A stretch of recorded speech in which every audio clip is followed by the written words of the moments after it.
Jubilee hills ఉప ఎన్నిక ప్రశాంతంగా ముగిసింది. ప్రజలు పెద్ద ఎత్తున కాంగ్రెస్ పార్టీకి, కాంగ్రెస్ అభ్యర్థి నవీన్ యాదవ్ కి మద్దతునిచ్చినట్టుగా అక్కడ ఉన్నటువంటి వాతావరణం మా నాయకుల ద్వారా తెలుస్తా ఉంది. జూబ్లీ హిల్స్ ఉప ఎన్నికల్లో గెలవడానికి కాంగ్రెస్ పార్టీ అభ్యర్థి నవీన్ యాదవ్ కొరకు కష్టపడే ప్రతి ఒక్కరికి కూడా ధన్యవాదములు. ముఖ్యంగా రాష్ట్ర ముఖ్యమంత్రి గారు రేవంత్ రెడ్డి గారు అనునిత్యం ఈ ఎన్నికని పర్యవేక్షిస్తూ అందరికీ సలహాలు సూచనలు ఇస్తూ ముందుకు నడిపించినారు.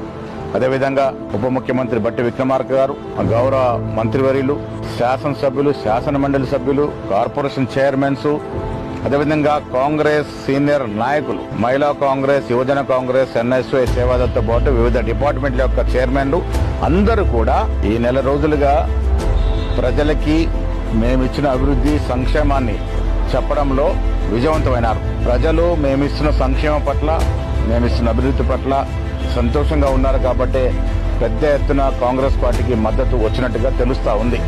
ఏది ఏమైనా మంచి మెజారిటీతో కాంగ్రెస్ అభ్యర్థి నవీన్ యాదవ్ గెలుస్తారనేటువంటి ఆశ ఉంది.